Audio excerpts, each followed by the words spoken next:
Donc merci d'abord, permettez-moi de revenir un tout petit peu sur les faits, parce que ça me semble important. D'autant plus que nous assistons aujourd'hui à une audience un peu particulière, dans la mesure où nous assistons à une vingtaine de gosses qui ont été déclarés dans un premier temps présumés coupables, parce que c'est deux groupes de jeunes issus de quartiers contigus qui se livraient très fréquemment, très souvent même, à des batailles rangées. Malheureusement, le 29 février, il y a eu, à l'issue de ces batailles,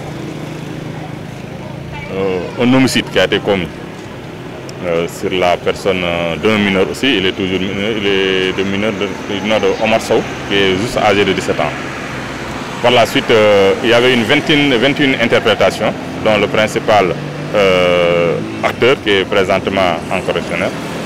Donc les 20 autres enfants sont jugés aujourd'hui. Donc c'est un phénomène un peu particulier depuis que j'ai été éducateur spécial jusqu'à maintenant. C'est la première fois que je suis à une pareille scène. Ça explique tout, comme l'a dit tout tantôt M. le Président. Les gosses, à mes yeux, sont des victimes. Parce que j'ai eu à le dire au niveau du tribunal. Victimes dans la mesure où c'est des gosses qui sont laissés à eux-mêmes. Il y a les parents qui ont démissionné de leur éducateur. Et la majeure partie de ces jeunes, comme je viens de le dire, sont issus de familles monoparentales. Soit ils sont avec leur maman, papa décédé, ou bien parents divorcés. Soit aussi ils sont avec le papa, maman décédée. Donc la majeure partie de ces enfants-là sont issus d'une famille monoparentale. Ce qui explique tout un petit peu ce manque de suivi de la part des parents. Compte tenu aussi de la conjoncture dans laquelle nous vivons, les parents se décarcassent plus à trouver de quoi manger à leurs enfants au détriment de ce qu'on appelle une éducation. L'éducation de base doit être quelque chose de fondamental pour tout un enfant. Mais malheureusement, tel n'est pas le cas chez ces enfants-là. Ces enfants qu'on vient d'arrêter, c'est des enfants qui ont été victimes de négligence, de défaut de prise en charge. La raison pour laquelle le président du tribunal, qui a été vraiment très sensible à la situation, les a déclarés coupables, mais remis sous la liberté surveillée de l'AEMO. La liberté surveillée de l'AEMO, ça veut dire quoi? Ça veut dire que l'AEMO, dans ses missions d'assistance et de protection judiciaire, va très souvent dans les familles des enfants, va trouver les enfants dans leurs écoles, va trouver les enfants dans leurs lieux d'apprentissage professionnel pour essayer de les suivre et de produire régulièrement des rapports à M. le Président pour montrer l'évolution comportementale de chacun des enfants. Et les rapports seront déposés périodiquement, à peu près 3 ou 4 mois, devant le bureau du procureur. Ça nous permettra non seulement de suivre l'enfant, mais aussi d'aider les parents aussi dans ce qu'on appelle la prise en charge de l'éducation de leurs enfants. Donc c'est un facteur vraiment qui mérite d'être souligné, la liberté surveillée. Raison pour laquelle nous, en tant que service AEMO, tous ces enfants-là sont mis à notre disposition. Donc en ce qui concerne l'éducation, nous aurons à faire des déplacements périodiques au niveau des familles, trouver les enfants aussi dans leurs établissements scolaires, même aussi dans les lieux d'apprentissage professionnel pour essayer de les suivre. Montrer aussi que nous sommes toujours derrière eux. Le cas de Mamoudou Fofana, lui, il déclare être coupable. Présentement, il est en instruction. Son dossier n'est pas encore à l'ordre du jour. Mais ce que je peux vous dire, concernant les missions de l'AEMO, nous, on va continuer à faire le suivi, même au niveau carcéral. L'AEMO a les possibilités de le trouver là-bas et de lui apporter un accompagnement psychosocial. Néanmoins aussi, on peut tout le temps faire des rapports concernant le gosse-là pour voir. Parce que ces gosses-là ont besoin d'être protégés. Nous faisons des rapports au niveau de la prison pour expliquer les conditions peut-être dans lesquelles l'enfant vit, du point de vue psychologique, et demander peut-être, pourquoi pas, à M. le Président une autre alternative par rapport peut-être à l'emprisonnement. En tout cas, c'est possible, mais tout le dossier est entre les mains du tribunal et tout dépendra aussi de l'évolution, en quelque sorte. Mais nous, en tant qu'AEMO, je pense que notre mission ne s'arrête pas parce que tout simplement l'enfant est en prison. Nous allons jusqu'en prison, essayer de le suivre là-bas, de lui apporter le confort, ce qu'on appelle une instance judiciaire.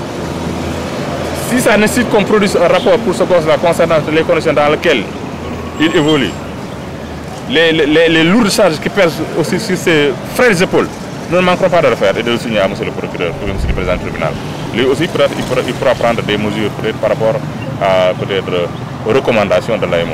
On a d'autres alternatives à proposer, mais pour l'instant, ce n'est pas à l'ordre du jour.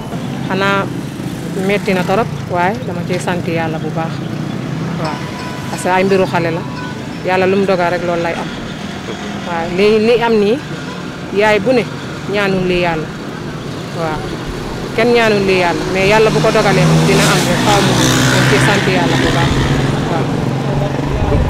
li ñu wax moom man de ànd naa ci moom waaw dégg la dañoo war a toppatoo suñu doom yi. dañoo war a toppatoo suñu doom yi dañoo war a bàyyi xel suñu doom yi du dem ji liggéey rek indi jox sa doom mu lekk ba suur du loolu rek mooy liggéey loolu mooy yor sa doom da ngaa war a téye sa doom sa kawee toppatoo ko takkaloo ko si yow nga yor ko bu baax xelal ko toog ak moom waxtaan ak moom def ko sa xarit mu bañ a génn di taxawaal wala mu bañ a def yenn comme ay genre groupe yi waaw man moom sama doom bi moom dëgg yàlla dogal na lii am na mais lii musu koo dal te ñaanuma yàlla lii na yem ci lii waaw. loolu ñàkk mënul ñàkk parce que lépp loo gis rek ci doom yaay la rek yaay doom fu mu dugg rek yaay dina fa topp doom fu mu dem yaay dina topp waaw. Depuis que j'ai entendu mon fils est entré dans ce problème-là, vraiment, je n'ai pas le cœur à l'aise. Je ne dors pas, je ne mange pas assez, je ne dors pas assez. J'ai toujours des soucis pour mon fils. Parce que ce n'est pas son habitude. Ce que je connais mon fils, c'est aller à l'école. Finalement, il m'a dit l'école ça ne va pas pour lui, il n'a qu'à faire entrer dans le métier.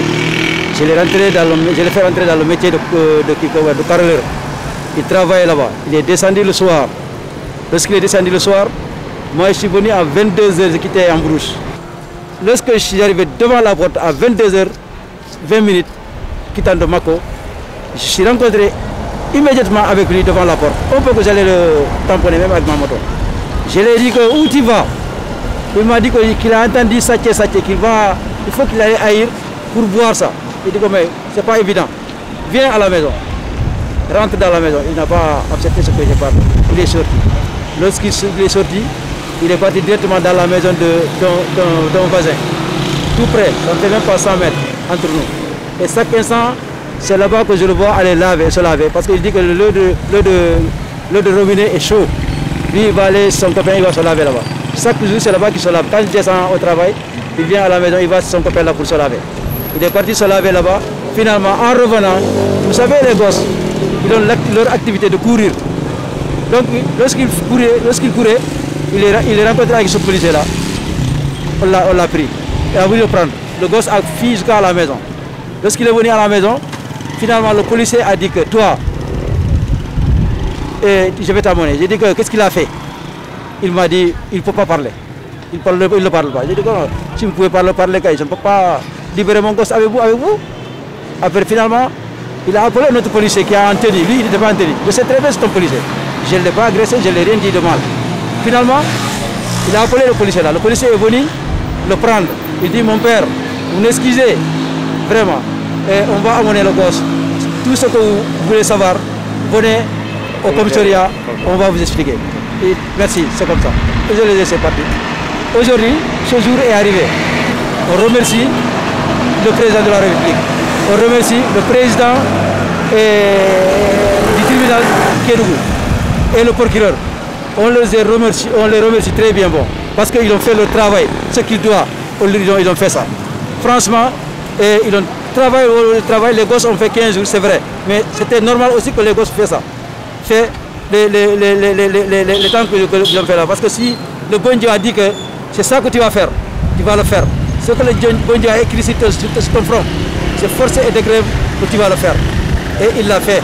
Mais j'en suis sûr et certain, moi mon fils, moi Moussa Diallo, je prenais toutes mes précautions pour mon fils. Pour qu'il reste tranquillement à la maison, il fait son travail, ce que je le donne. Inch'Allah. Parce que moi, à l'âge que j'ai 54 ans. Mais je n'ai jamais été à la police ni à la gendarmerie. Je ne connais pas ça. C'est ma première fois de voir ces bêtises-là dans Kédougou. Vraiment, on souhaite le bon Dieu qui ne stoppe ce truc-là ici.